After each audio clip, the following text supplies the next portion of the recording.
파수꾼은 이렇게 성이나 집을 지키는 사람이죠.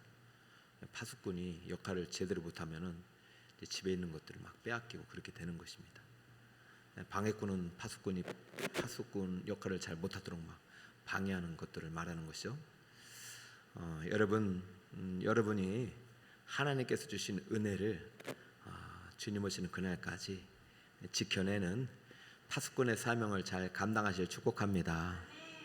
여러분이 파수꾼의 역할을 잘 할 때 여러분에게 속한 가정이 잘 되고 또 공동체가 잘 되고 우리 교회가 잘 될 것입니다.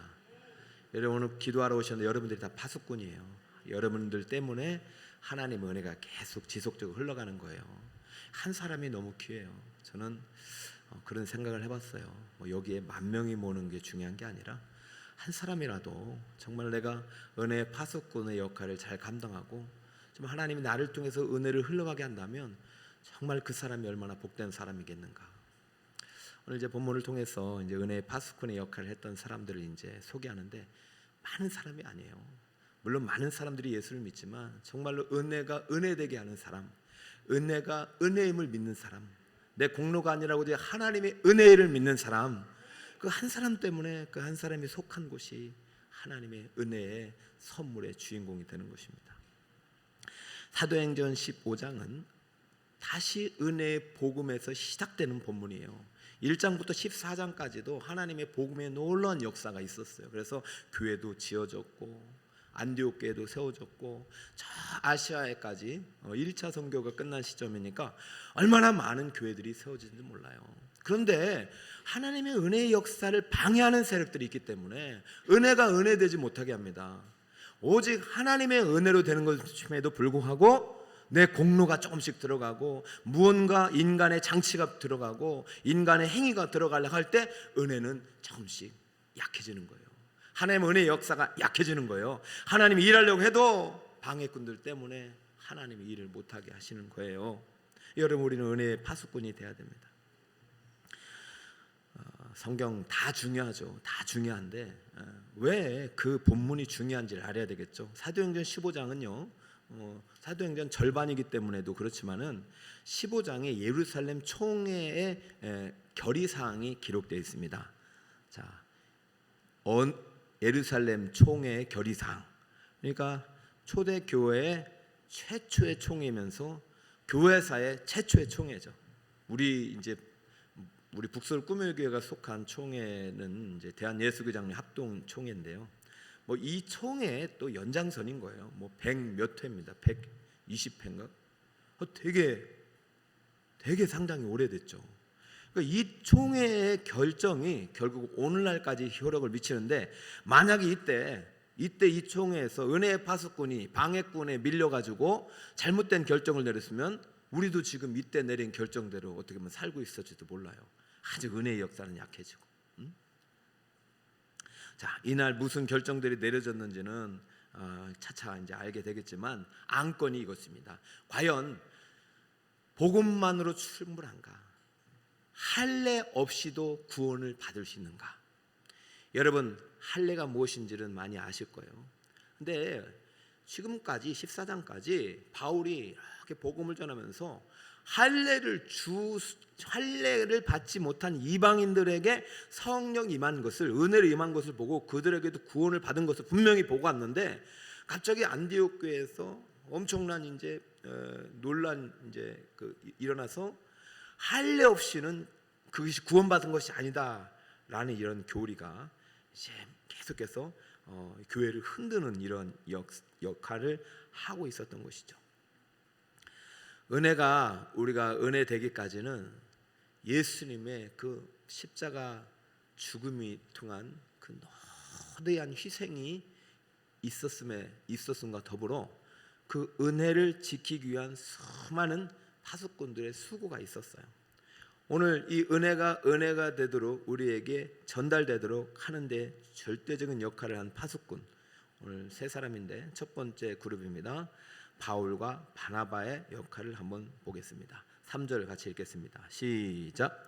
그들이 교회의 전송을 받고 베니게와 사마리아로 다니며 이방인들이 주께 돌아온 일을 말하여 형제들을 다 크게 기쁘게 하더라. 아멘. 지난주에 1, 2절을 배웠는데요.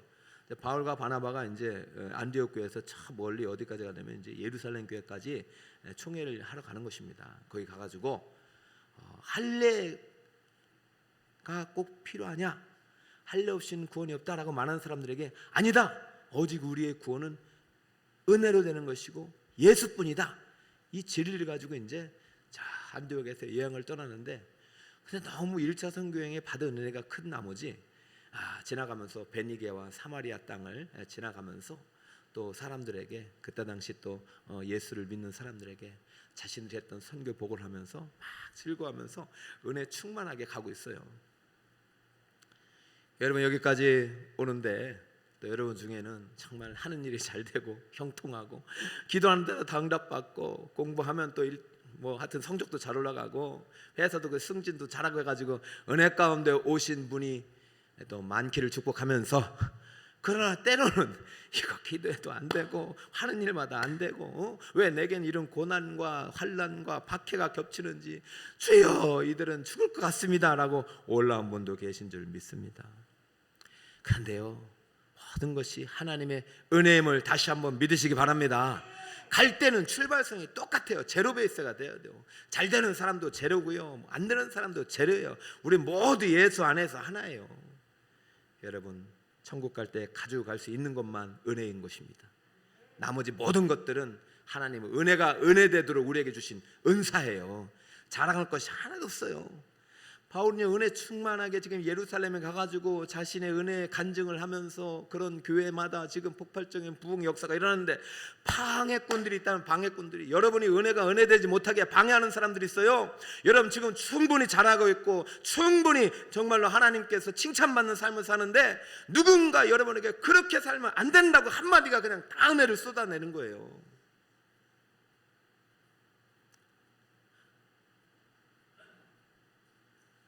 여러분, 지금 이제 우리 여름 성형학교가 끝나가지고 은혜 속에서 선생님들 은혜 받고 아이들도 은혜 받고, 또 지난주 엊그저죠, 우리 임직자들 수련해가지고 은혜 받고 와가지고 왔는데 말 한마디가 그 사람의 은혜를 다 무너뜨린다니까요. 그러니까 다시 말씀드립니다. 여러분, 은혜를 받는 것도 중요한데 더 중요한 게 있습니다. 은혜를 지키는 것도 중요합니다. 따라해볼까? 은혜를 받고 은혜를 지키고, 둘 다 중요한 거예요. 여러분, 꼭 은혜를 지키세요. 하나님 주신 은혜를 방해꾼들이 무너뜨리지 않게 해달라는 거죠.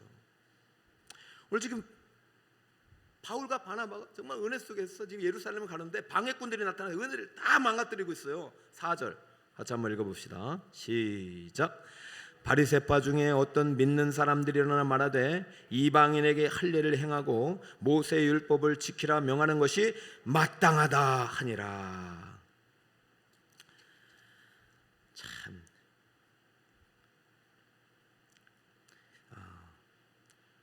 예루살렘에 이미 이제 도착을 한 상태입니다.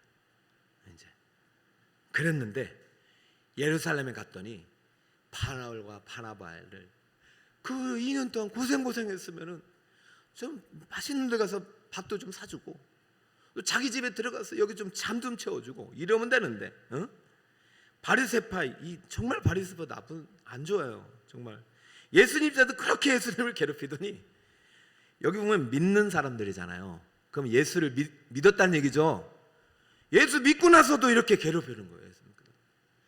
예수 믿어도 안 변하는 사람이 있다 없다? 있다. 그거 안 변해. 사람은 잘 안 고쳐요. 예수 믿기 전이냐 후냐 달라져야 되는데 그렇게 안 변해. 왜냐하면 은혜가 은혜되지 못하기 때문에. 나는 은혜만으로는 안 돼. 내가 지키는 율법, 보수, 전통 이것만은 안 돼. 할례. 그러니까 이 사람에게는 은혜가 100% 흘러갈 수 없는 거예요. 여러분, 저는 일단 바리새파 중에 믿는 사람이 일어났다는 것만 해도 저는 기적이라고 봅니다. 어떻게 바리새인들이 예수를 믿어? 독사의 자식들이라고 욕을 먹었는데요. 근데 예수를 믿었다는 것만 해도 기적인데, 그 기적에 머무르면 안 돼. 은혜를 구원받은 다음에 그때부터 내가 은혜가 은혜되도록 나를 바꿔나가야 돼요. 여러분이 은혜가 은혜되도록 여러분의 교만과 여러분의 생각과 여러분의 자랑을 다 무너뜨리시기 바랍니다. 육에서 영의 사람으로 완전히 바뀌어야 돼요. 이 작업은 주님 오시는 그날까지 돼야 돼요. 이분이 은혜로 구원받았음에도 불구하고 받았는지 모르겠어요. 지금 얘기하는 거 보면. 그런데 은혜가 은혜되지 못하도록 할례가 딱 가로막고 있어요. 할례를 행하고. 근데 할례에서 진도가 안 나가니까 또 뭐까지 해야 되냐면 모세의 율법을 지키라. 그러면 이거 뭐까지 지켜야 되는 거예요? 할례는 피의 언약이잖아요. 예수님이 피를 십자가에서 흘리면서 구약의 모든 피의 언약은 다 사라져도 돼요. 이제 끝났어요. 예수의 피의 공로로 다 끝났단 말이에요. 그러므로 할례는 더 이상 우리가 지킬 법이 아니에요. 구약의 의식법은 다 지켰기 때문에. 그런데도 할례를 지킨다는 것은 이 사람이 예수만으로 충분하지 않다고 말하는 거예요. 이거는 참된 복음이 아니고 다른 복음이에요. 자, 그럼 할례를 지켜야 된다고 하니까 그래, 그렇게 지키는 사람들 또 하나 또 나가는 거예요. 그러면 뭐예요? 모세의 율법 중에서 또 피의 언약이 또 뭐예요? 유월절도 지켜야 되는 것이고, 그러다 보니까 모세의 가르치는 안식일도 지켜야 돼. 그러면 주일도 지켜야 되고 안식일도 지켜야 되고 유월절도 지켜야 하고, 그러다 보면 7가지 절기까지 지켜야 되는 사람들이 생기는 거예요. 그런 대표적인 사람들이 지금 안식교잖아요. 안식교. 재림, 제칠, 재림 그 안식교, 안상홍 이런 사람들. 그것은 다른 복음이 돼버린 것입니다. 우리가 구원을 판단할 수는 없어요. 그러나 오직 우리의 구원은 예수 그리스도 한 분뿐이에요. 그러니까 구원은요, 은혜의 복음이에요. 이 복음은요, 내 행위로 되는 것이 아니라 오직 믿음으로 되는 것이고, 오직 하나님의 전적인 100% 은혜로 되는 것입니다. 여기에 모세나 다른 사람의 이름이 들어가도 안 되고 어떤 의식도 들어가면 안 돼요. 내가 구원받는 것은 100% 은혜고 내가 바뀌는 것도 100% 은혜예요. 내가 먼저 가는 것이 아니라 예수님이 먼저 가고 따라갈 때 바꾸는 거예요. 그 은혜가 은혜되도록 바울과 바나바 모든 이방인들에게 복음을 전하고 할례 없이도 성령 임하는 역사를 보고 왔는데도 불구하고 얼마나 치열하게 하는지 막 이 사람들이 입김이 너무 센 거예요. 이 예루살렘 교회에서.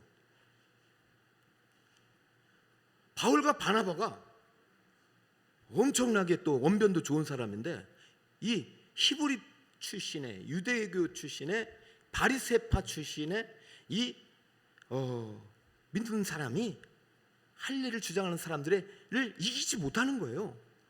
이게 너무 논쟁이 디베이트가 생기니까 이때 은혜의 파수꾼으로 두 번째 구원투수, 선발투수 다음에 두원투수가 등장했으니 그 사람의 이름이 베드로입니다. 사도 베드로. 자, 7절 같이 앞에 읽어봅시다. 시작.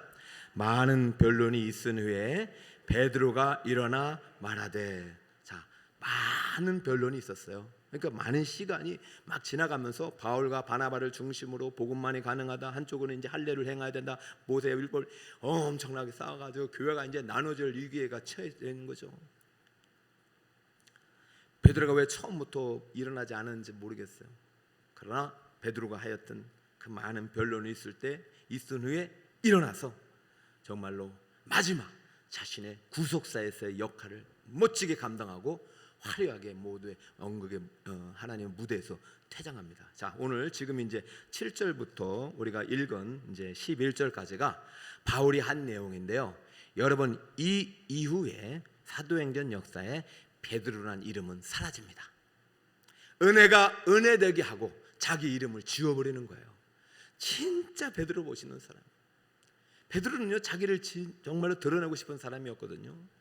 뭔가가 자기가 예수님 나라에, 하나님 나라에 정말 주도적인 역할을 하고 싶은 사람인데 은혜가 무엇인지를 깨달은 거예요.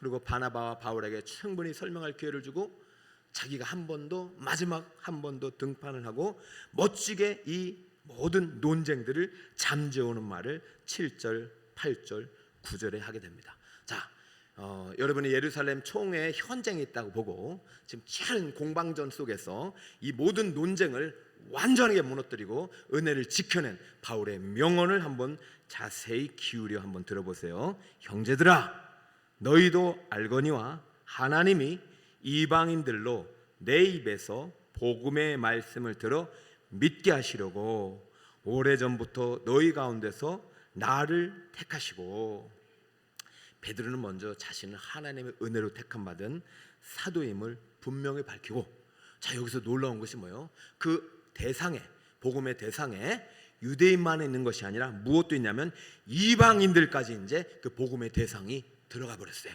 그러니까 바울의 복음은 은혜의 복음이 확실히 된 것이죠. 행위에서. 자 8절, 또 마음을 아시는 하나님이 우리에게와 같이 그들 이방인들에게도 무엇을 주어?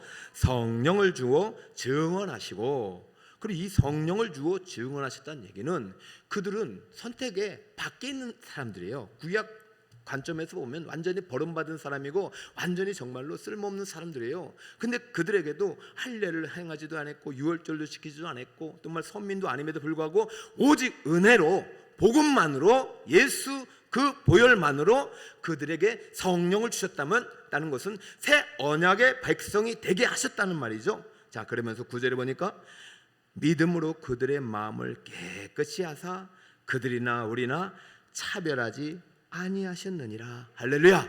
이방인과 유대인의 벽이 어떻게 됩니까? 완전히 무너져 버렸죠. 자 10절 여러분 같이 한번 읽어주세요. 시작. 그런데 지금 너희가 어찌하여 하나님을 시험하여 우리 조상과 우리도 능히 매지 못하던 멍에를 제자들의 목에 두려느냐. 할렐루야. 이야, 참 멋있어요. 아니 저는 이렇게 곰곰이 생각해 봤어요. 야, 저는 바울이 참 대단하다고 봤는데 베드로가 너무 멋진 거예요. 베드로 우리 형님이. 왜냐면 이 얘기를 바울과 바나바가 안 했겠습니까? 자기가 이제 다메섹에서 구원받아서 자기도 유대교로서 열심히 율법에 충성된 자로서 그렇게 살다가 하나님께 붙들림 받아 이방인들에게 복음을 전하고 보니까 율법 없이도 할례 없이도 하나님께서 성령을 주셨으니 우리는 오직 은혜의 복음만이 우리를 구원할 수 있다고 믿습니다라고 분명히 얘기했을 텐데, 여러분 이 베드로의 말 한마디에 갑자기 논쟁이 1차적으로 큰 고비를 넘겨버립니다. 바리새파 출신의 유대인들이 그들이 더 이상 할 말 잃어요. 왜?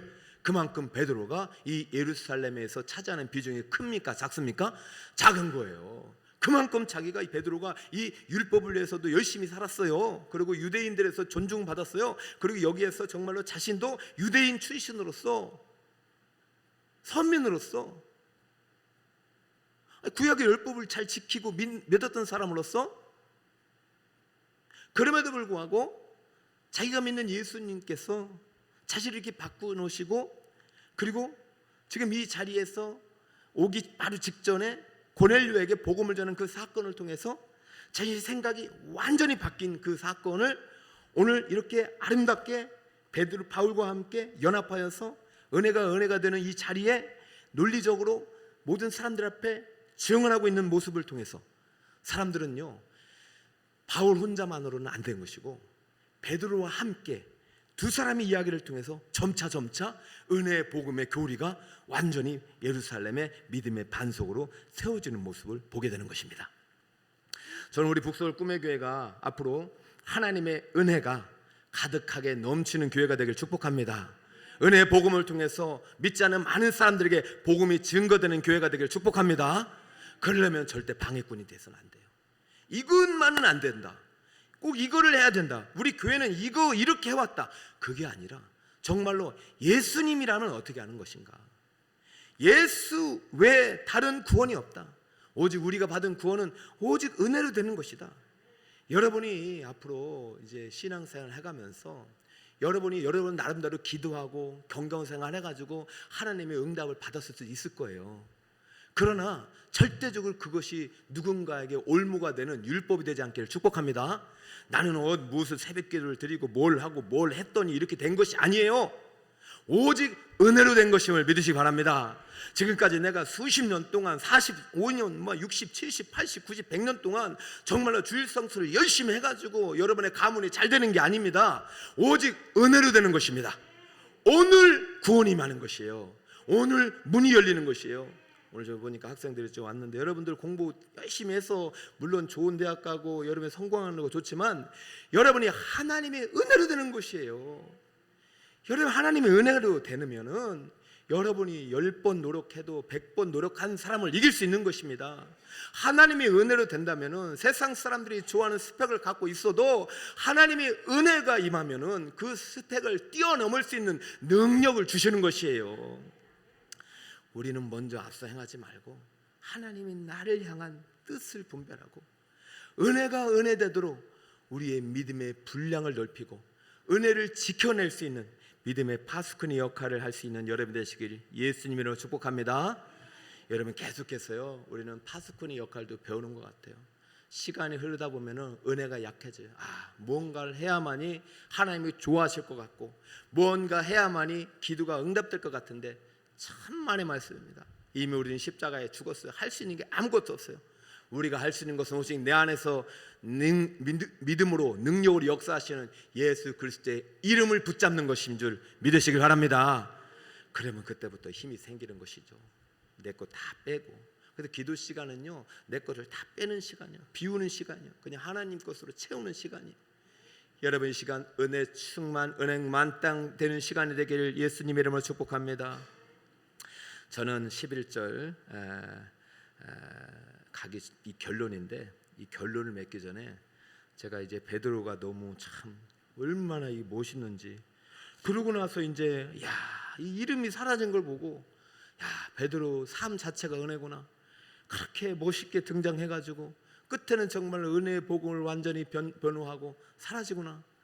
너무 베드로를 보고 싶어가지고 베드로 다른 이제 없나 이렇게 하다가 물론 베드로 전후서는 있지만은 베드로가 이제 출연했던 쿼바디스라는 영화가 있습니다. 여러분 한번 시간 내서 같이 한번 봅시다. 따라 볼까요? 쿼바디스 도미네. 저기 보니까 저기 보면 남녀 주인공이 있는데 저 사람들은 가상의 인물이죠. 저 맨 위에 있는 사람이 네로 왕제고 이 그림에는 지금 사실은 이제 베드로가 나오지 않는데 저 보면 사자가 보이죠. 사자. 저 당시는요 여러분 우리의 박해는 박해도 아니에요. 예수 믿는 것 때문에 사자굴 원형경장에서 사자의 밥이 되었던 시절입니다. 자 옆에 보면은 이제 이런 장면이 나오죠. 보면은 저 사람이 한번 더 누르면은 이제 저 사람이 이제 베드로예요. 이게 무슨 상황이냐? 지금 이제 로마의 대화재 때문에 이게 엄청난 이제 군등의 폭동이 일어납니다. 영화상으로는 그래요. 저 쿼바디스의 주인공인 남자가 이름이 이제 비니키우스고 여자가 리기아라는 공주예요. 두 사람이 사랑에 빠졌는데 리기아 공주가 독실한 기독교인이에요. 예수 믿고 복음을 영접해서 하나님을 사랑하는 사람이에요. 이 리기아 공주가 이제 비니키우스를 사랑해요. 둘 다 사랑해요. 근데 비니키우스가 전쟁의 영웅입니다. 그래서 전쟁이 영웅으로 이제 돌아오니까 사람들이 다윗과 사울하고 똑같아요. 비니키우스 열용하니까 네로가 기분이 좋아요, 나빠요?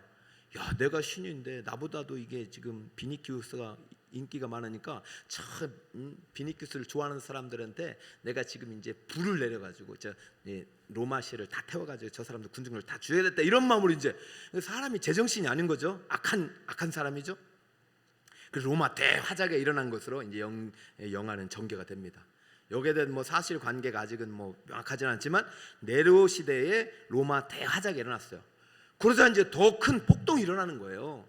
네로가 어떻게 이렇게 했다는 것을 사람들이 네로가 했다고 이제 알고, 그러자 네로가 자기를 변명해서 기독교인이 했다고 거짓말해서 기독교인을 다 저 감옥에 집어넣는 거죠. 그때 베드로가 마지막 노년에 이곳에서 복음을 전하다가 그 소식을 듣고 안 되겠다, 이러다는 잡히겠다 하고 이제 다시 예루살렘으로 돌아가는 중에 환상 가운데 예수님께서 십자가를 지고 로마로 가는 것을 보게 된 것이죠. 그래서 예수님께 물어요.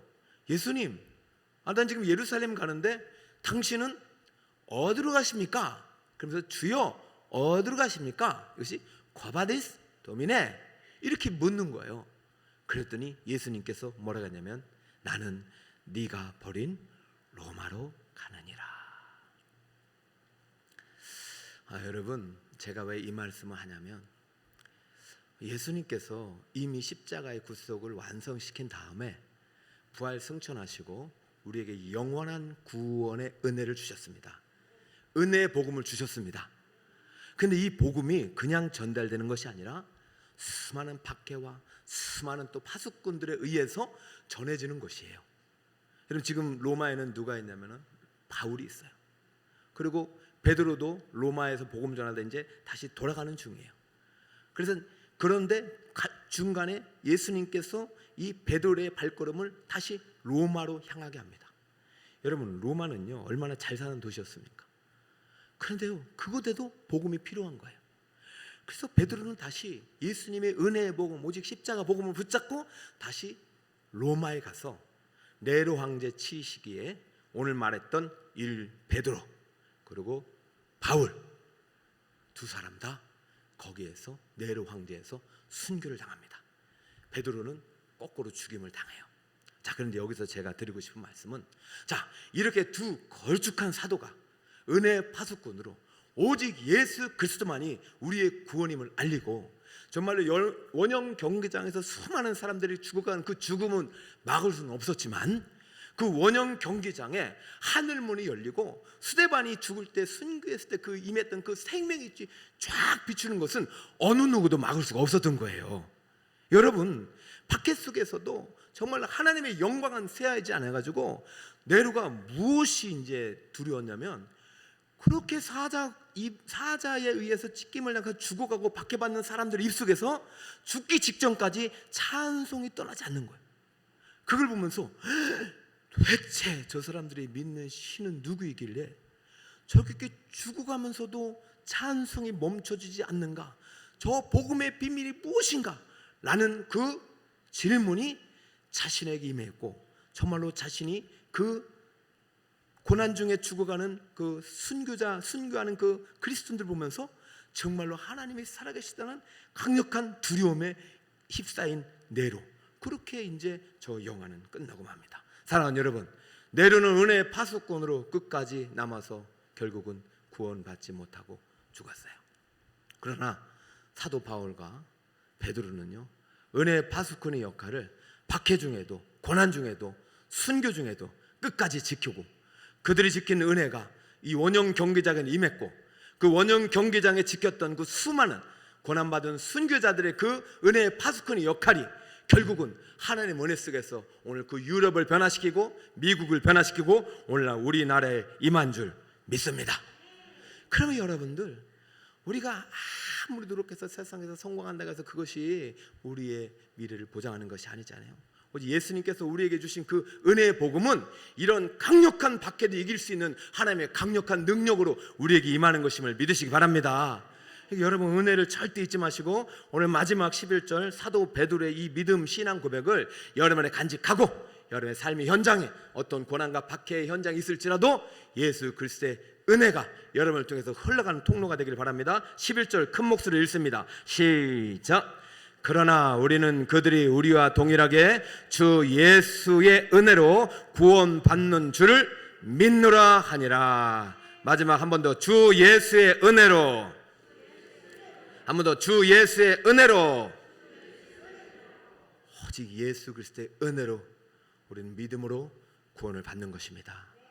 여러분, 세상에 성공 공식이 많아도 오직 은혜만이 우리를 참된 성공으로 인도하심을 믿고, 여러분 오늘 이 기도의 이 자리가 은혜의 파수꾼의 자리임을 믿고, 여러분이 기도할 때 정말 그 원형 경기장에 임했던 하늘문이, 또 바울과 베드로의 사역의 현장에 임했던 그 하늘문이 활짝 열어지고 하나님의 은혜의 담비가 쏟아지는 오늘 북설 꿈의 교회 은혜의 현장이 되시기를 예수 그리스도의 이름으로 축원드립니다.